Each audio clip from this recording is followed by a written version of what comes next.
ઓમ નમો નારાયણ. હું અરુણાબેન પી ગોસ્વામી સુરતથી તમારું સ્વાગત કરું છું અરુસ કિચનમાં. તો આજે આપણે બનાવશું કુકરમાં સૂકી ભાજી. તો એના સારું આપણે આ બટેટા 3 લીધા છે. તો છાલ કાઢીને રાખ્યા છે આપણે, ને પછી સુધારી લે હું કટકા કરીને એ રીતના એમ. અને એક આપણે ટમેટું લીધું, થોડાક લીલા ધાણા લીધા છે, અડધું આપણે લીંબુ લીધું અને થોડાક લીલા મરચાં લીધા. અને નોર્મલ આપણે મસાલા જોહે કે ચટણી, હળદર, મીઠું, જીરું એ બધું, અને તેલ જોહે અને થોડુંક પાણી જોહે. તો પહેલાં આપણે તેલ ગરમ મૂકી દે. તો આને આપણે કુકરમાં બનાવશું. તો આ કુકર લીધું, આમાં આપણે હવે તેલ નાખીશું. તો 1 ચમચા જેટલું આપણે આમાં તેલ નાખવાનું છે અને તેલ ગરમ કરી લેવું. તો તેલ ગરમ થાય ત્યાં સુધીમાં આપણે બટેટાને આપણે ટુકડા કરી લેવું. તો એના આપણે થોડાક મોટા ટુકડા કરીશું આ રીતે કરી, અને આના આપણે 3 આ રીતના આપણે ટુકડા કરી લેવું બધાય બટેટાના. તો અગાવાને કરીને રાખી તો લાલ થઈ જાય, તો પાણીમાં જ રાખવા પડે. એટલે આપણે ને પછી જે રીતે આપણે તેલ ગરમ થાય તો આપણે બટેટા સુધારાઈ જાય એમ.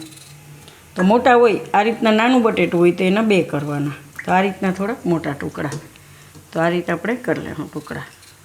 તો બટેટા આપણે એ રીતે ટુકડા કરી લીધા ને તેલ આપણું ગરમ થઈ ગયું. તો એમાં આપણે નાખીશું થોડુંક આખું જીરું.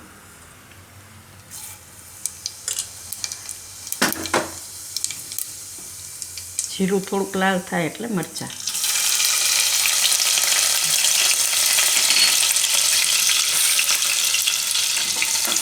હવે આપણે એમાં નાખી દઉં આ બટેટા.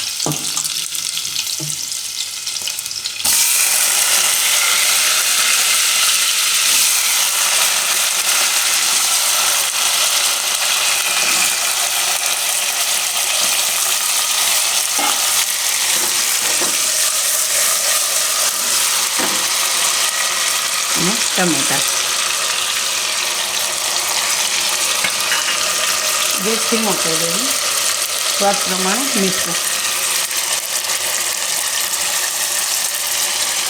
થોડીક હળદર,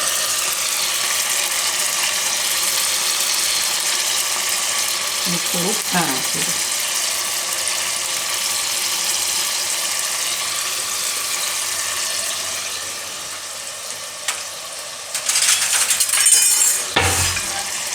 અને મિક્સ કરી લેવું.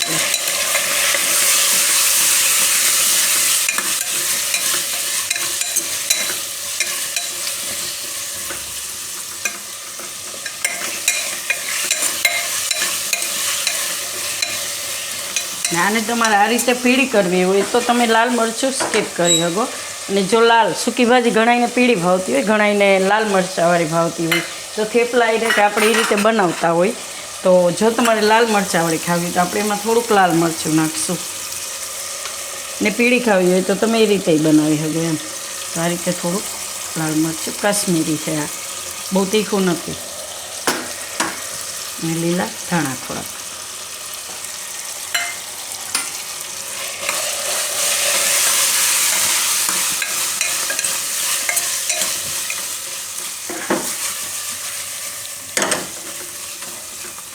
આમાં આપણે હવે થોડુંક અમથું પાણીનો છટકારો મારશું આ રીતે. બહુ વધારે પાણી નહીં નાખીએ આપણે, આને સૂકું બનાવવાનું છે એટલે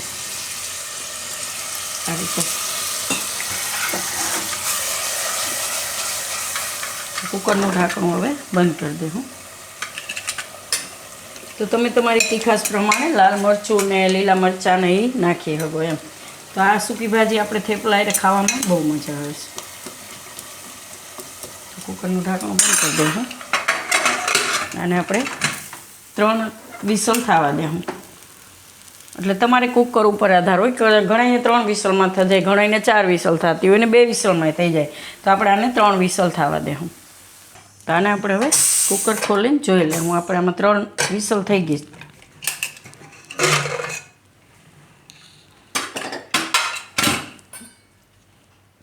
તો આમાં આપણે લીંબુ નાખી દે હું હવે.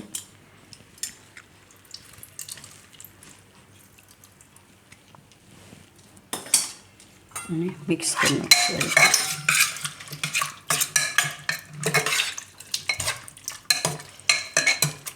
એકદમ સરસ થઈ જાય. બટેટા બાફા વગર જ રીતે થોડુંક હલાવી નાખવાનું. અને કાઢી લેવું આપણે. તો થેપલાઈ રહ્યા સૂકી ભાજી ખાવામાં મજા આવે.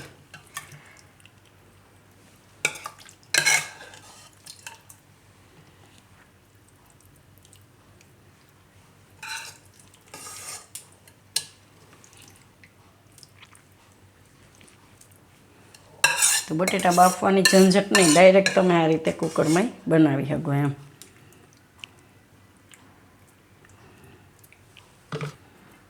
ઉપરથી થોડાક ધાણા નાખી દઈએ.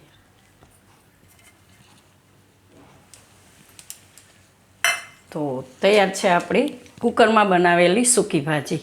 તો જો તમને મારી આ રેસીપી પસંદ આવી હોય તો એને લાઇક કરજો, શેર કરજો અને મારી ચેનલને સબસ્ક્રાઈબ કરજો. અને બેલ આઇકન દબાવવાનું ના ભૂલતા. કમેન્ટ કરીને કહેજો કે તમને કેવી લાગી આ કુકરમાં બનાવેલી સૂકી ભાજી.